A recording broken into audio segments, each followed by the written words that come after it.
If you're struggling with your tennis serve mechanics, then this is going to be the perfect video for you. Inside this video, my friend John Craig from Performance Plus Tennis will show you step-by-step how to develop the perfect serve mechanics. And if you want to watch the full-length video of this masterclass along with over 40 other videos on strategy, technique, fitness, and the mental game, then go to tennisfilessummit.com to register for your free ticket to watch all of the sessions from Tennis Summit 2024. That's tennisfilessummit.com. Check the link below this video. Now, please enjoy this preview video. Hello, everybody. This is John Craig with Performance Plus Tennis, known as the serve builder in the online tennis world. So appreciative of Marban Aranshad to invite me here to Tennis Summit again to do a lesson on perfecting your serve mechanics. This is the Perfect Technique Masterclass. And I'm so excited to go through all the fundamental things that you need to master to achieve your full potential on your serve. And in the end, I've got a special offer for you that's going to help you dive into your serve even deeper. So stick around to the end. Let's go ahead and get started. Before we dive in, I just want to give you a perspective on how I see the serve. And I view the serve as a choreographed movement. And what that really means is that it's a planned movement, that every component of the serve is very deliberate and purposeful, and it's built in stages. And if you get each stage really built correctly, the end result is you're really going to have a good performing serve that's consistent, reliable, that you can trust and believe in under pressure, and optimize your serving performance. So we're going to go through all the key stages of the serve that you want to build to get to the end result that you are looking for. And that's going to help you really understand the serve in a bigger picture. So really the first thing you want to do is get it set up with a good stance. So I'm going to show you a stance position here. And if you're just starting out and you really haven't developed your style yet, I highly recommend that you get yourself into a platform stance. And the platform stance is where the position you put your feet in is the position you're going to play the serve in. So once you enter into the serve, there won't be any movement of the feet.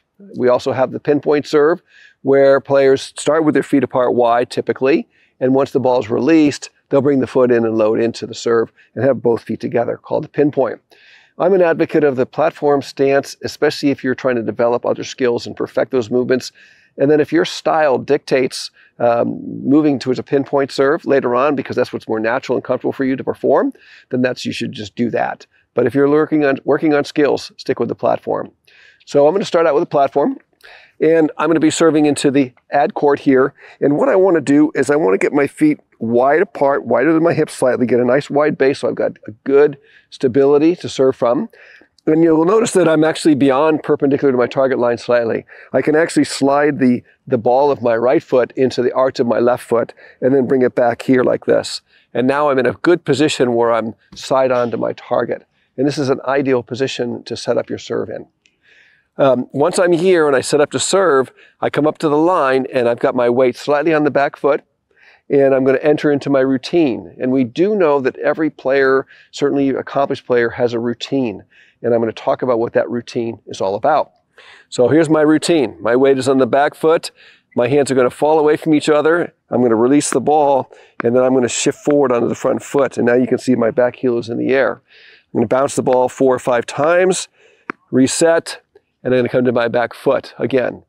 And that routine is a ritual that you want to create as the start of your serve, and it's a rhythm builder. Okay, and I'm going to explain that a little bit more. But when I set up here, my hands are together, the ball is in my hand, the back heel is down. Ball leaves my hand, the heel rises. Okay, ball leaves my hand, heel rises, ball gets in my hand, heel down. Out of the hand, heel rises. This little movement right here is actually mimicking the exact rhythm and movement I would use when I'm serving, okay? So once the ball leaves my hand, my heel rises here. Once the ball leaves my hand, my heel rises here as well. And now you can see that I'm into a trophy balance position. So first thing, make sure you set up with a good stance that's side onto your target. Also make sure you have a continental grip, and then get a ritual and a routine that helps you enter into your serve with a rhythm. So a couple other little details about this routine and this ritual. What I like to do when I start my serve is have both the ball and the racket being controlled by my non-dominant hand.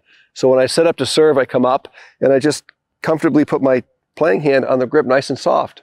So when I enter into my routine, I can feel the weight of the racket head when my left hand releases the racket. I can feel the weight of the racket head, and the racket is just floating back here. I'm establishing the degree of tension or lack of tension that's ideal for my serve.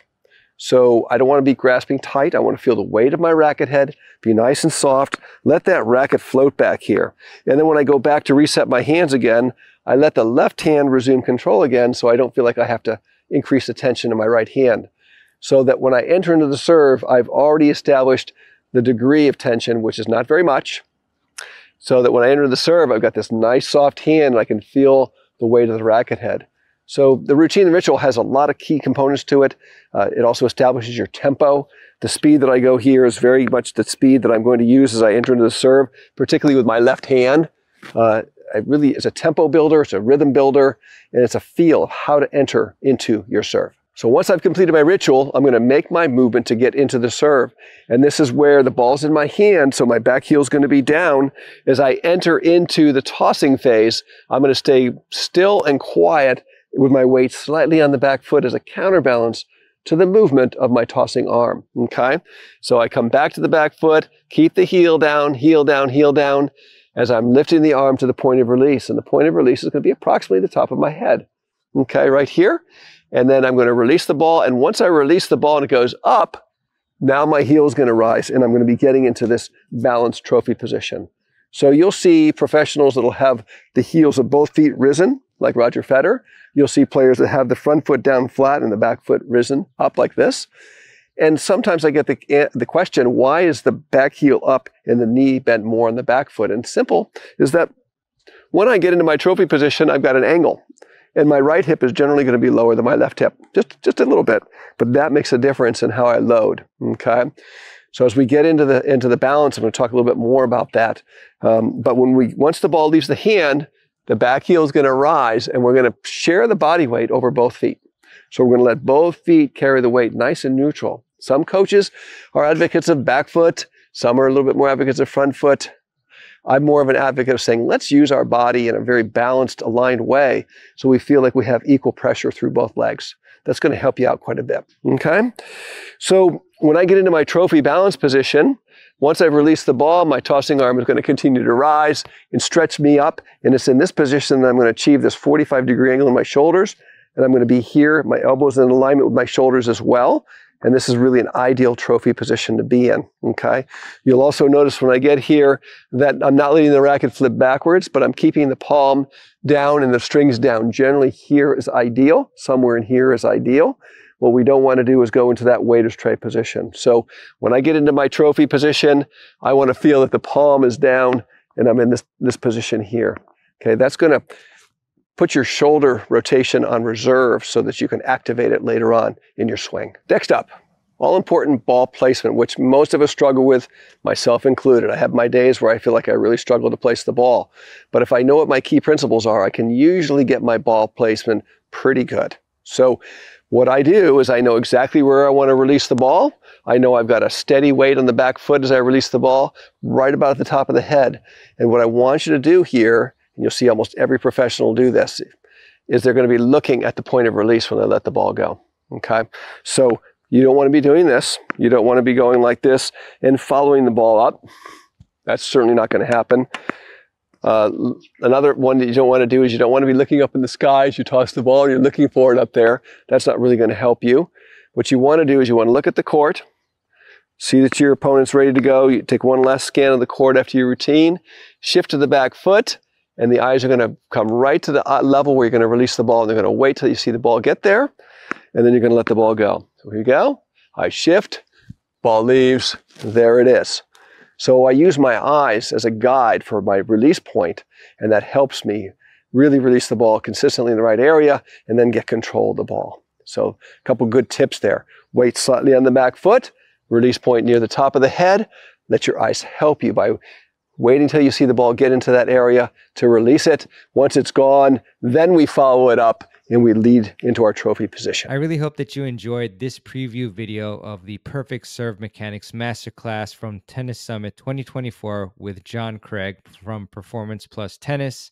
And if you want to watch the full-length video of this masterclass, along with 40 plus others from Tennis Summit 2024, then grab your free ticket to the event by going to tennisfilesummit.com. That's TENNISFILESSUMMIT.com. See the link below this video. We'll see you at the summit.